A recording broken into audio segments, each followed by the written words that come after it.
Good morning. You can do a little better. Good morning.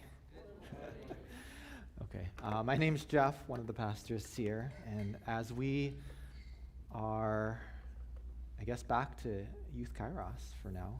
It's our first service back, now that Pastor Eddie's back from sabbatical. So, if you were here last week, we went through our church anniversary. We were in the sanctuary. As I've been thinking through, where to go from there. For us, if anybody doesn't know, we had our 37th anniversary, as Pastor Len just shared. Devotional material, all these other things. From anniversary, typically when I first moved here, anniversary would happen beginning of August, and then we'd have a few more weeks. There's this new session. School doesn't start till probably around September, but now with ABC, a lot of the students, you're all either back at school or starting again soon. So transitioning. And so for me, I thought what better place to go than talking about new beginnings, because we are at those crossroads right now. And for us as a church, when it comes to anniversary, when it comes to the life of our community, life of our church, the past, and where do we go from here, I think it brings a lot of beginnings. And so for me, I think when I thought about this, what encapsulates this idea of beginning, I'm going to bring you back to, I think it was around 3rd or 4th grade Jeff, okay? And so there was this movie that came out even before I was born. So yeah, that's a really old movie for all the students who always call me old. There was this movie that came out. I was in 3rd grade, I believe, when I saw the first Star Wars. Star Wars, does anyone know what that's called? Episode 4? That's not older than me? Anyone that's young? A New Hope. Yes. So that is episode 4. I know it's in this awkward chronological order. And so for the movie of Star Wars, if you haven't seen it, for me, I think there was something about it. When I watched the first 3, I binged all 3 of them in one weekend. When on a VHS tape that I borrowed from the library and had to rewind it all. For anybody who knows what those are, but we watched this first movie was like 2 hours and 1 minute long, which felt like an eternity. Because at this point, movies were probably like hour 40 at best, right? Like my favorite movies like Home Alone or Toy Story were only like an hour 40 tops. 2 hours and 1 minute was, pushing it, and then they got progressively longer until, now they're pretty long. So for me, if you didn't know, or if you haven't seen Star Wars, I'm not going to spoil the movie for you, but it really goes into a journey.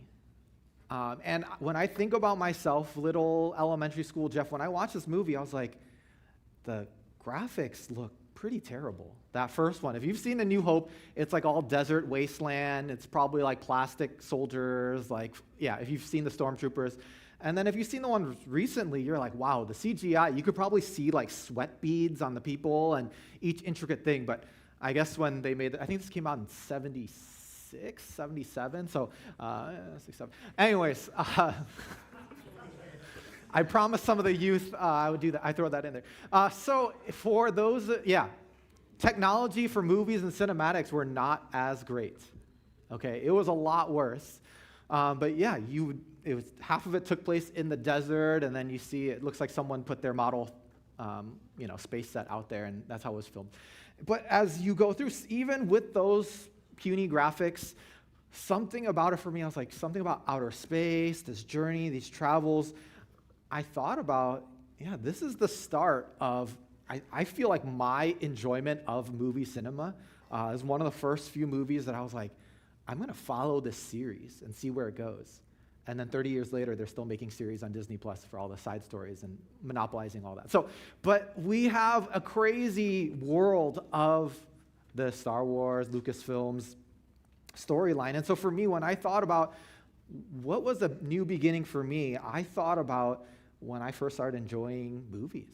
And it was a different transformative world for me. And this was one of the first that led me there. So if you are fancying a movie series to watch and you haven't seen it yet, just know that the fandom and the nerdom is very real for these movies. So if you haven't seen it, with the remaining couple days of school before school starts, you can watch it. Or if you fancy rewatching it and you've already seen it, it's also a good one. But new beginnings. For me, I think about that a lot. What is the next step for us as a church? For me personally, how do I grow? But then also now with a new addition to our family, with our daughter Haven, how do we see these newness, these new things that are coming on? And then even for me, a couple weeks ago, I had this amazing experience. If you guys weren't here for VBS, the Vacation Bible School, there was something that when Friday came and I was just like, afterwards, I was at home, I was just like vegging out on my bed, and I was just like thinking, I'm tired, right? But something amazing actually happened that week. If you didn't know, or if you didn't meet any of them, some of my former students from Michigan came over. And there was a new beginning there. I feel like friendships were forged that started actually in the past winter retreat. Some of them came out for winter retreat, and they got to hang out and meet some of our current students. And for me, I feel like it's a merging of worlds. And when we imagine these things, when we imagine what a starting point, a startup, a new journey, it can be scary. There's a lot of unknowns, a lot of things that are out of our control, and it can feel overwhelming.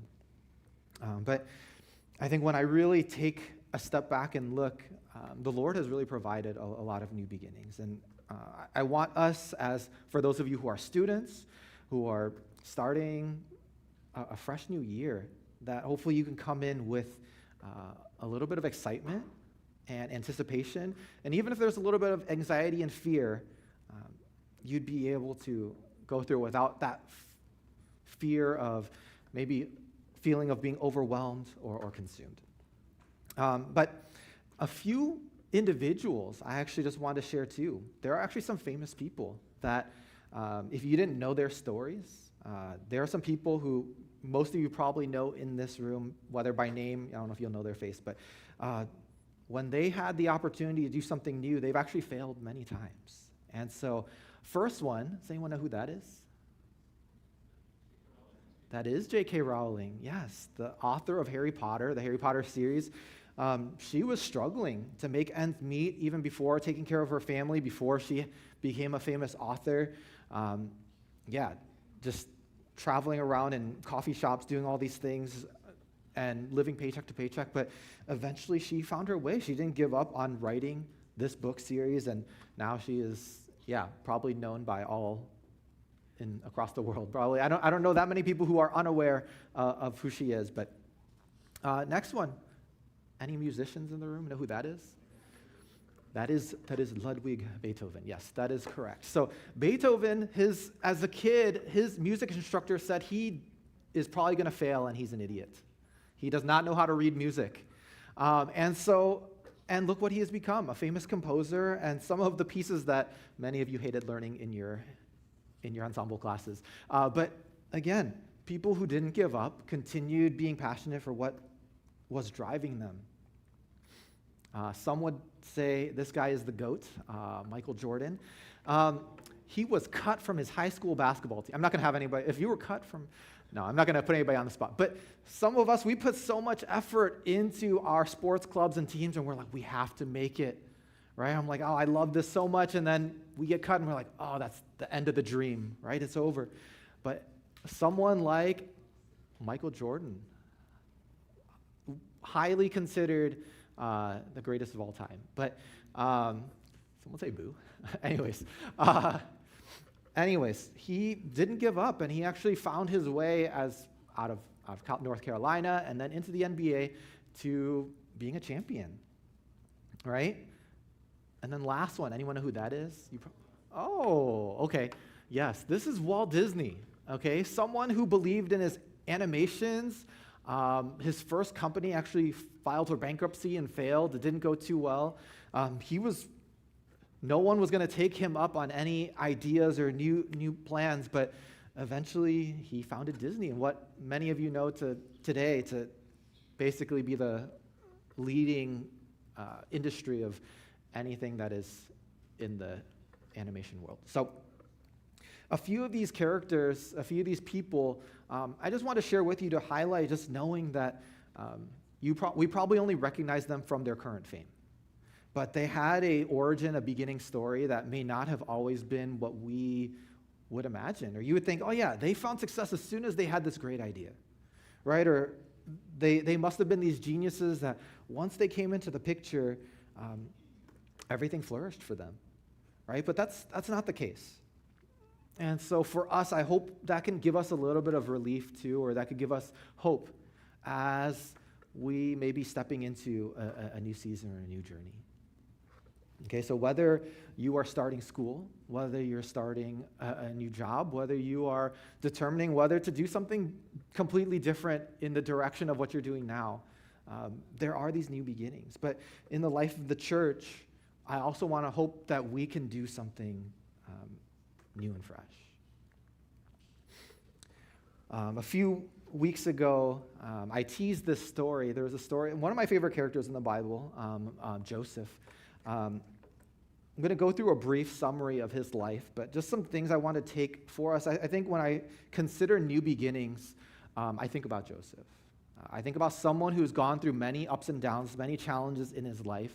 And so he actually occupies a huge bulk of the book of Genesis, if you haven't read it. So starting in chapter 37, it just starts explaining his story. So Joseph is the son of Jacob.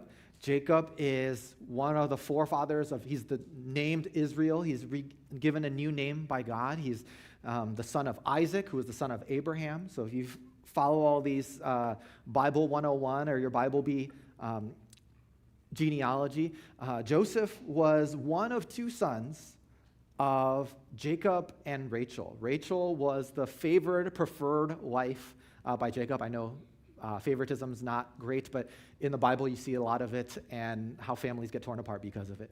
But, Joseph was loved by his father so much that he was gifted this amazing coat. And so he had dreams, and he also told his brother these dreams and about how he's going to be great and rule. And his brothers hated him, and so much so that they were planning to kill him. But instead of killing him, they sold him. And they were like, yeah, let's just get him out of our sight. We don't want to get blood on our hands. And so as Joseph was sold to Midianites, later on he was actually relocated to Egypt. He got sold into another place where he found his way in this high-ranking official's house in Egypt. His name was Potiphar. And so Joseph, being this hardworking boy, so when he gets sold, he's actually 17. All right, so some of our high school seniors, imagine your siblings or family getting rid of you, and you're like, all right, you get thrown into another country. Pretty scary, right? Taken over by traders from people who you don't know, and then being relocated to another country, probably don't know the language, and now you are the servant of this high-ranking official. But Joseph, he works hard. He's a hard worker. He's a good working guy. And so as he works the field, as he manages things for Potiphar's house, he starts becoming successful, right? I don't know. I know some of you are very talented. Just whatever you try something new, you're like, yeah, comes naturally, right? And you just starts exceeding at it. And so Joseph is doing well, so much so that Potiphar notices him, and he's like, I'm going to put you in charge of all these other things. And so much so that he trusted him. When he leaves his house, he's like, yo, Joseph's in charge. He's going to, if you guys have questions, any of the servants, ask Joseph. He's got it. He witnessed and noticed that God blessed him, whatever he did, right? And then a few chapters later, it says that as he's in his house, it says Joseph was handsome and well-built, right? He's a studly-looking guy. And so it says Potiphar had a wife. So she's not given a name, just Potiphar's wife. Noticed him and tried to throw herself at him and try to convince him to go to bed with her, right? And so Joseph is like, how could I do such a thing to sin against my master? And he's entrusted, like, I'm not going to betray his trust. I'm not going to do such a sinful thing. So Joseph ends up playing the most dangerous game of the floor is lava. And so he is like resisting, running away. He's like, no. And one day when all the servants are out of the house, she throws herself at him again and grabs his cloak, right? And so Joseph, being such an honest and noble guy, he doesn't even stay long enough that he like runs out. He's like, get this off of me, and he just like leaves, right? He just dashes out.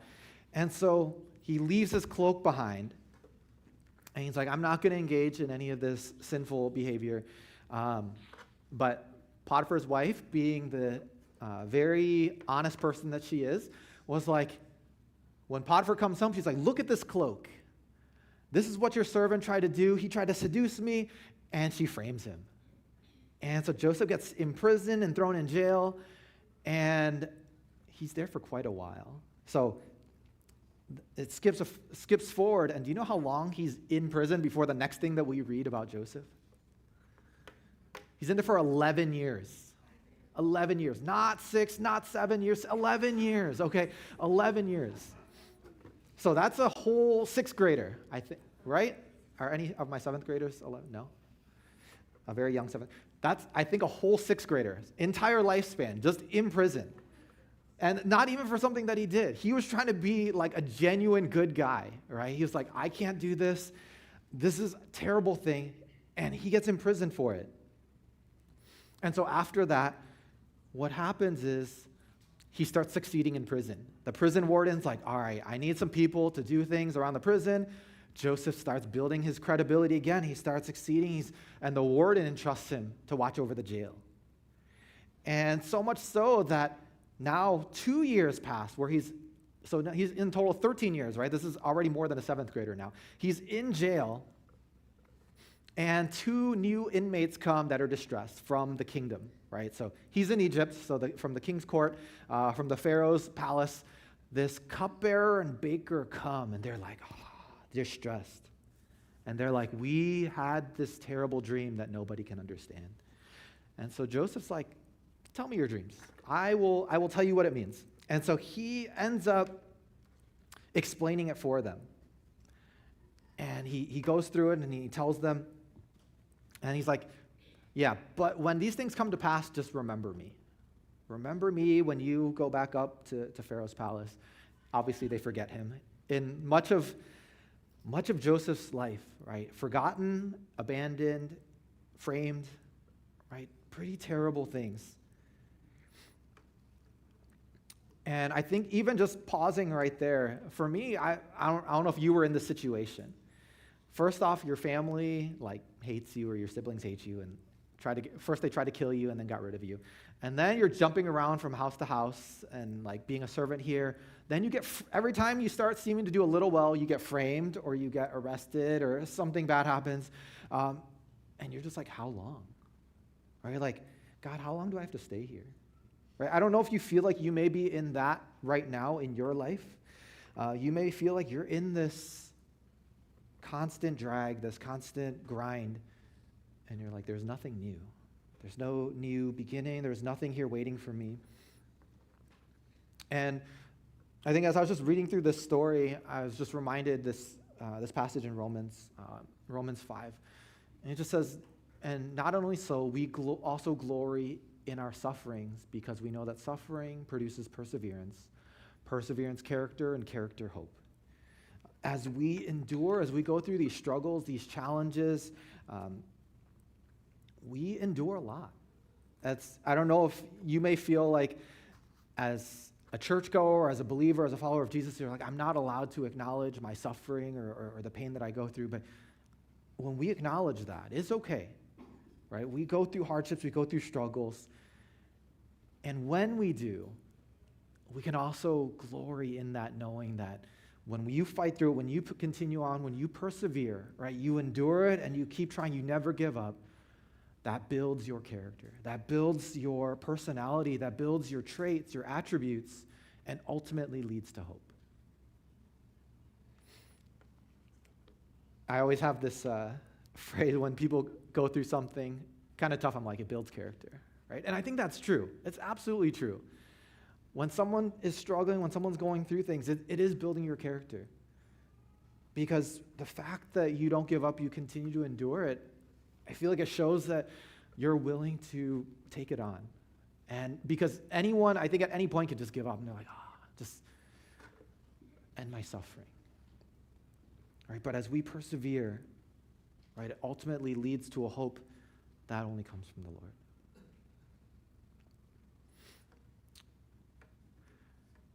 And so after Joseph interprets these dreams. A couple years later, Pharaoh has a dream, right? The ruler of Egypt, he has this dream that no one can interpret. And then at this point, all of a sudden, one of the prisoners, remember there was the baker and the cupbearer, they remember this dream. Their dreams were interpreted by this guy. Unfortunately, I think it was the baker that was impaled. He died. The cupbearer got to live, but he's like, there was this guy in prison. He read my dream. And so Pharaoh's like, bring him up, right? Like, have him interpret my dream. And so Pharaoh is like, no one in all of the palace can understand what this means. And so it jumps ahead to Genesis 41. So we start at 37, jumps ahead to 41. Just want to read this together. It says, Pharaoh said to Joseph, I had a dream, and no one can interpret it, but I have heard it said that when you hear a dream, you can interpret it. I cannot do it, Joseph replied to Pharaoh, but God will give Pharaoh the answer he desires. I cannot do it, Joseph replied. That's a scary answer. Okay, so I don't know if this would be the response I would have given to the highest probably ranking person in the entire country of Egypt, which is the superpower which is ruling at this time. If he called you up to do something, I don't know if I would say, hey, you like, obviously there's the rest of it. But if you were to say, hey, it's not me, right? He probably would be like, yo, this guy's wasting my time. Like, cut off his head, get rid of him, right? Like that. There was a bold risk, I think, personally, when Joseph says this, right? He says, I cannot do it, but God will give Pharaoh the answer he desires, right? He ends up saying, or he's making it very clear his position, right? Joseph was in prison for 13 years at this time. Remember, he was 17 when he was sold off, 13, almost double his age at this point, has been spent in prison. And his only chance to get out, he first off tells the Pharaoh, hey, you called me up here, but it's not me, right? He took this chance to tell him, but God is going to give you the answer, right? I don't know if you've heard this or thought about this before from this story, right? When Joseph's called up, he probably could have just been like, all right, tell me your dream, here's what it means. Oh yeah, God interpreted it for you. But for him to preface and just say, none of this is from me. This is from God, and he's going to answer you. Right? This is a very bold claim that starts to the rest of the book of Genesis. There's actually 3 more of these but God statements that come from Joseph. And so I wanted to go through a few of them, but understanding this story, because the amount of humility that it took for Joseph to have, right? This was his chance to get out, and instead of being like, yo, I'm finally here, my time has arrived, right? Now I can get out of prison, but he's like, but this is from God. Right? I don't know if we would typically have this type of heart to still say, in our weakest moment, our opportunity, right? This new beginning to say, oh yeah, this is all mine. This is my glory. I'm telling you, Pharaoh, yeah, I got you. I'm going to tell you what this is. It's about to happen. But he says, no, but God. This is all from God. And so as Pharaoh tells his dream, Joseph interprets it. He lets him know that this is the start of a famine that's about to strike this entire area. And so when he interprets it, he's like, here's what you could do. Here's what the plan is. Here's how you save your country, your nation, and here's how you also save the rest of the known world at this time, right? Famine's going to strike for 7 years, so you store up food, do all these things, and Pharaoh's like, it's a good plan, right? This is a good idea. This is a very smart, wise guy. And so he ends up promoting Joseph. He's like, okay, he recognizes this dream interpretation is from no one but God. Right? Joseph just actively preached God to Pharaoh in a life or death situation. Right? This is a pretty bold situation that, granted, most people probably wouldn't take. But when I think about the journey that Joseph's been on, right? He probably had a lot of time to think about in prison. He's like, my life, he's like, man, I probably shouldn't have rubbed it in my brother's faces, my code. I probably could have been a little bit more humble. probably didn't need to do this and this, like, right? So he's probably been reflecting on his life for many years to get him to this point where he can confidently say, this is not of me. And God has actually kept me alive, and he's kept me here, and he's kept me safe, even though I was in prison. But he brought me here for this. All right, to give God credit where credit is due. And so when he interprets the dream, Pharaoh promotes him to be second in command of all of Egypt. Right? So just like in Potiphar's household where he was just below Potiphar, now he is in front of the Pharaoh, basically the king of Egypt, and he is in charge of the entire nation. And it's interesting because the story doesn't stop here, right? If it just ends here, it's like, oh, God finally promoted Joseph. He got out of the mud, and now he's safe, right? He's in Egypt. There's the justice that our movie and storyline desires, have been met, right? This underdog story, he got sold, he got trampled on, and now he rose to the top. But then fast forward a few chapters, the famine hits, right? This famine hits, and then justice, right? It's good old sweet justice. His brothers in their nation, right? Remember the brothers who sold him, tried to get rid of him, tried to kill him. Now everyone is hungry during the famine. They're like, all right, we need to find food. And so the brothers mosey their way back over, and they come, and they're like, we need food. And so everybody's been coming to Egypt to buy food. And so Joseph, what do you think he did? Kill these fools, right? Get rid of them, right? No, that would be tempting, right? Joseph had all the power to get rid of them, but instead he entertains, he hears them, and there's an exchange. And over a course of a few chapters, he finally reveals himself that he is their brother, right? Again, I don't know, hearing this story, if this is something that you would do yourself, right? If I've gone 13 plus years, actually 13, 7-year famine, so wherever in the famine this is, so anywhere from 13 to 20 years could have passed by in this time where he is with his brothers. So almost half his life he has not seen his brothers. But he still recognizes them. He still remembers them. But they didn't recognize him. Right? And at a point where he can punish them or destroy them, get rid of them, he lets them come for food. And he even still tells them his identity. He's like, hey, I am your brother that has been lost, right? The brother that you sold into slavery, right? He acknowledges the elephant in the room. He's like, I didn't forget, right? I remember what you did. You sold me off into slavery, and I got transferred around, and now I'm here. But, for me, I thought about it. I'm like, man, if my family did that, I probably wouldn't even let them know that was me. I'd be like, I'm happy living my life away from them. They do their thing. I live my way. But no, Joseph recognizes what has taken place. Right? Skipping ahead, this is one of the lines. When he reveals himself to his brothers, right, he says, but God sent me ahead of you to preserve you a remnant on earth and to save your lives by a great deliverance. Right? There's another, but God. Right? God sent me ahead. Like, you did a pretty terrible thing, right? You guys were trying to kill me. But what God was doing was he had a plan.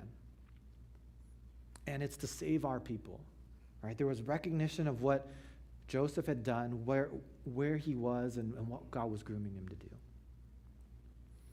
One of the other things, too, with the brothers is the brothers were all talking in their own language, but Joseph had an interpreter there to translate for him. So these brothers probably had no idea. They were like, yeah, this guy has no idea what we're saying. Joseph probably looks a lot different with Egyptian swag and culture. His appearance is probably different. But it even says that he understood them even though they were talking in their own language. Right? So even after all these years, he didn't forget his own identity, his own language, right? His home language, right? And there's understanding that God had protected him, God sent him, preserved him for this purpose, for a great deliverance. Right? This famine struck so many people, so many countries, so many nations that everybody came to get food.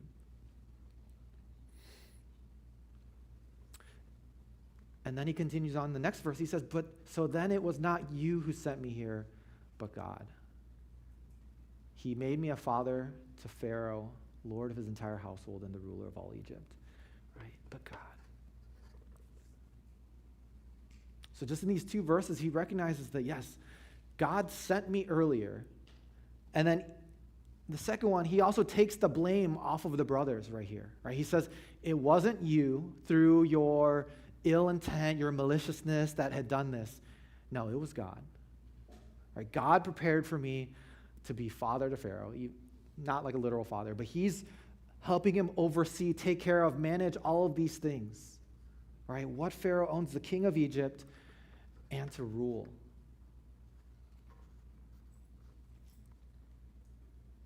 And so as he confesses, as he shares this identity of who he is, obviously the brothers are all scared, right? They're like, oh man, this guy's going to fry us. He's going to roast us, like really hard. But Joseph tells them, go home and bring our father, bring your families, and come live in Egypt with me. Right? To me, this is the ultimate reconciliation. Right? And I think this long journey that Joseph has been on, right? I believe this is a new beginning for him where he's like, we can start afresh. Right? My brothers did all these things, but they can come and live in peace in this land that God has prepared for us. Right? And that's what God has been continuously doing as you look through Scripture, as you look through many characters in the Old Testament, the New Testament. But God, he continues to prepare. God's been in control. And so later on, Jacob, Israel, his father finally makes his way. He's getting older. And when he hears the news of all this, he's like, I will go. I'm convinced that my son Joseph is alive, and I can now die in peace. Right? He's like, I am going to go see my son. And so after all this time, he travels, he goes in, and finally he reflects on his life. He lives in Egypt for a good amount of time, and he perishes. And then finally the brothers, they're like, oh shoot, dad's gone. Right? Like, our only saving grace, the one who was holding back Joseph's wrath from us, is gone. So let's tell him that before he died, he wanted us to have peace. Right? And kind of they make a little fib, right? A little white lie. And they're like, Dad basically said, yeah, forgive your brothers, don't hold a grudge. And so, jumping ahead, it says, when Joseph's brothers saw that their father was dead, they said, what if he holds a grudge, pays us back for all the wrongs that we did? And so they sent word, right? So it was through a messenger, sent word, your father left these instructions before he died. This is what you are to say to Joseph. I ask you to forgive your brothers the sins and the wrongs they committed in treating you so badly. Now please forgive the sins of the servants of the God of your father. When their message came to him, Joseph wept.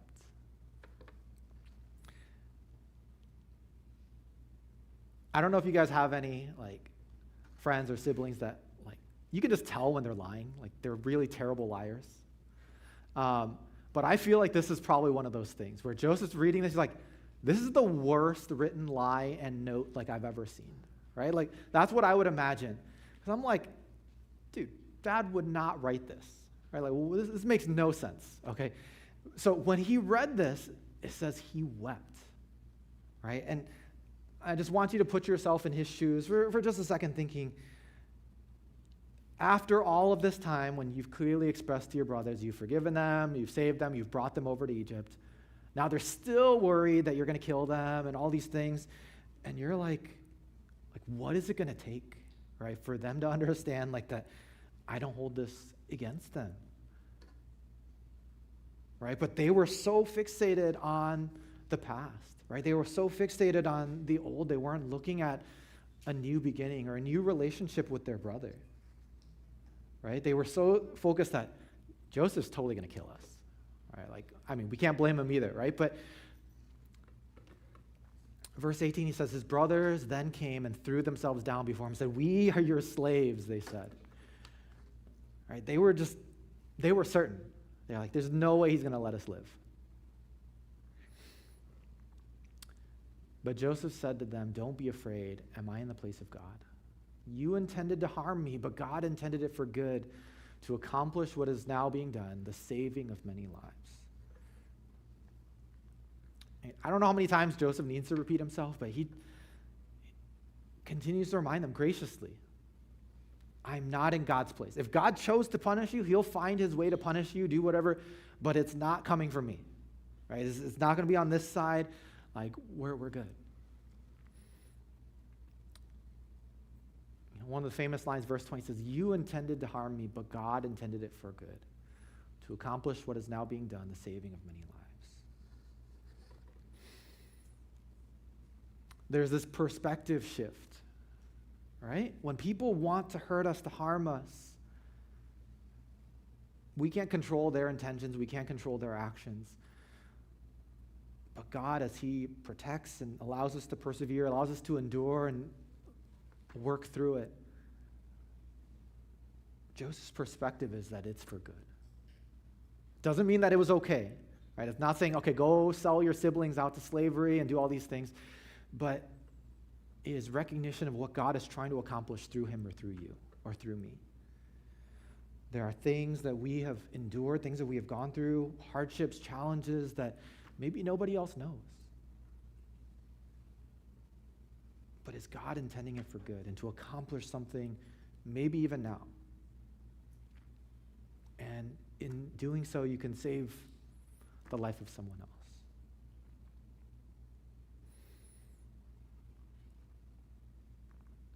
He says, so then don't be afraid. I will provide for you and your children.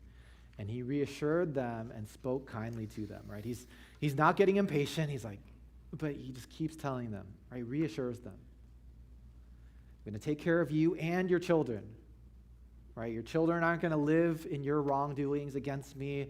Like, we're good. And so when we look at Joseph, when we look at his life, I think there's a lot for us to glean, right? Many of us have, at some point in our life, I'm sure we've been wronged, we've been mistreated. And I'm sure at times we really want to get vengeance. We want to get back at those people that have hurt us, that have harmed us. Or if we're still in that, Joseph was in prison for a very long time. 13 years of working through, of isolation, and just being forgotten. And maybe you may feel like you're in a prison right now. You may feel like you're isolated. You're not sure what's to come. But I think there is hope. There is hope in what God has done. And as we look at Joseph's life, I think there is something that can only start after you've gone through some of these hardships. Right? Something can only begin after you've gone through so much. And so, 37. This is our church anniversary. But I want to challenge us, what's going to come at 38? And I think sometimes we think about it momentarily and in small snippets. We want to imagine, all right, what does 10, 20 years look from now, which is not a bad perspective to have long-term plans. But for us, what can we do in this next year? Is there something we can start? Is there something we can do? What is God calling us to do? Is there something that we need hope for as a church, as a congregation?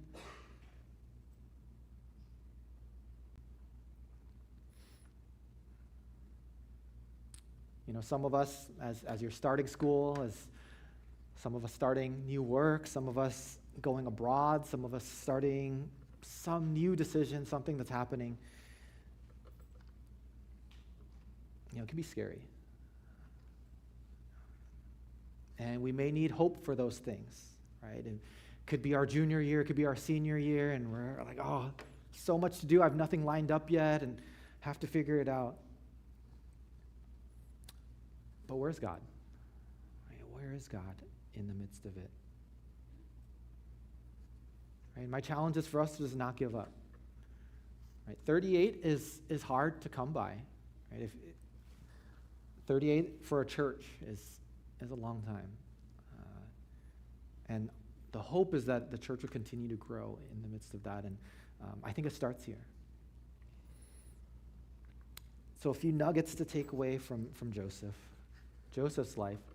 First one is just good and bad. Bad is going to happen. Right? If we feel like the life of faith just means that it solves all of our problems, unfortunately that's not the case. But as we've seen in his life, both the good and bad happen. Started with a lot of bad, and some good kind of start flourishing, and then another bad. But there's this teeter-tottering seesaw of life that is gonna affect us.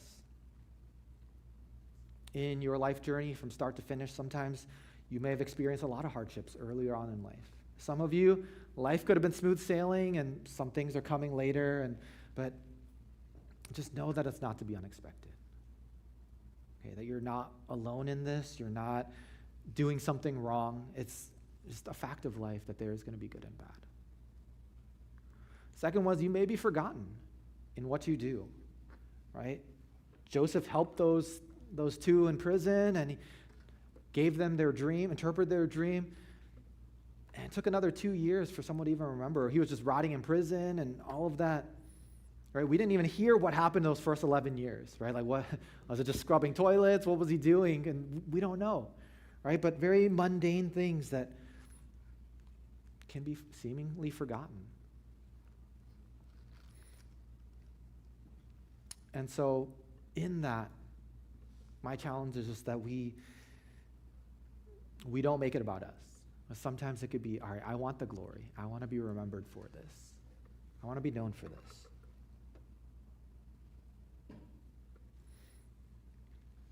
And the last one, I think, just overall from Joseph's life, God's not through with you yet. If the Lord brought you here this morning, brought you into church today, whether you're regular, whether it's your first time, God is not finished with his plan for you. And I think that's always the hope that I have when I read the story of Joseph, is when you're going through a challenge or a hardship, and we know that God isn't through with us yet, and God hasn't finished our story, then we give purpose to the suffering, right? I don't know if you've heard this joke about people saying that God is Asian. For me, growing up, I was told, never to waste food, right? Like, eat every last grain of rice in your plate or on your bowl. And God isn't wasteful, right? God isn't going to waste any suffering or any challenge that you've gone through.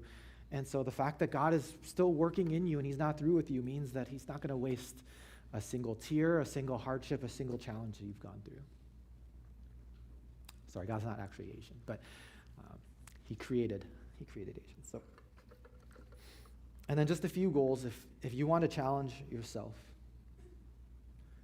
For this week, start something new. It could be something small. If you haven't grabbed the devotion, if you're one of the handful that start the devotion, if you already gave up that first week of the people who did take one, restart the devotion. If you want to pick up something like a hobby or an interest that you just want to challenge yourself, do something new.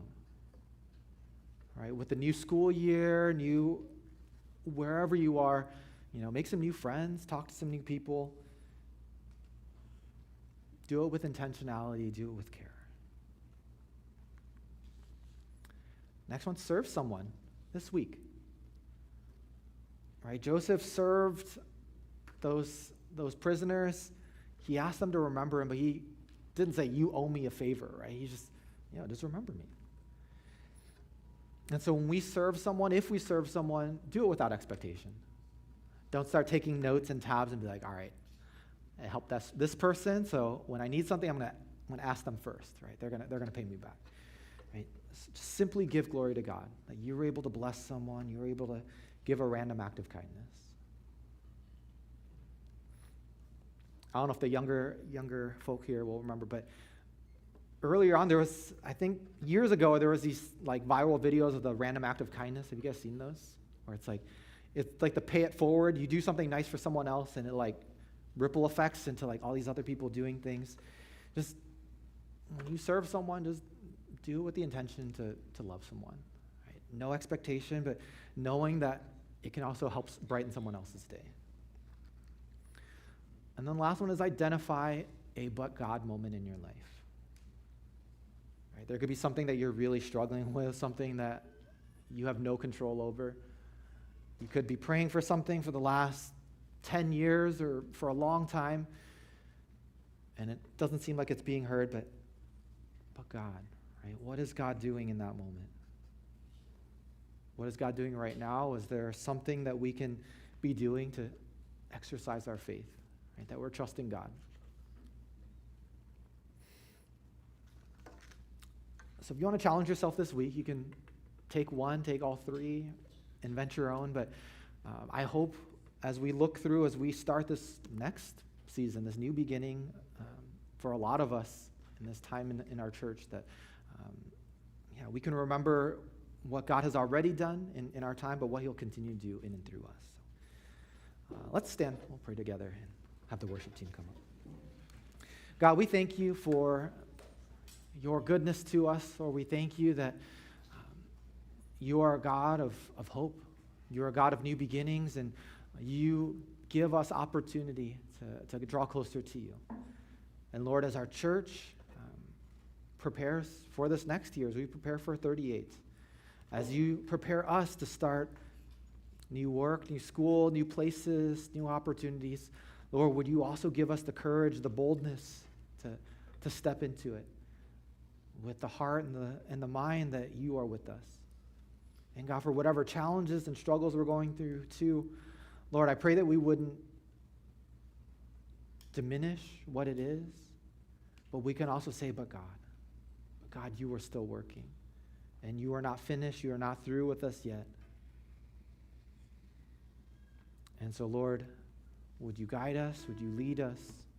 We continue to give you praise. Thank you, Lord, in Jesus' name.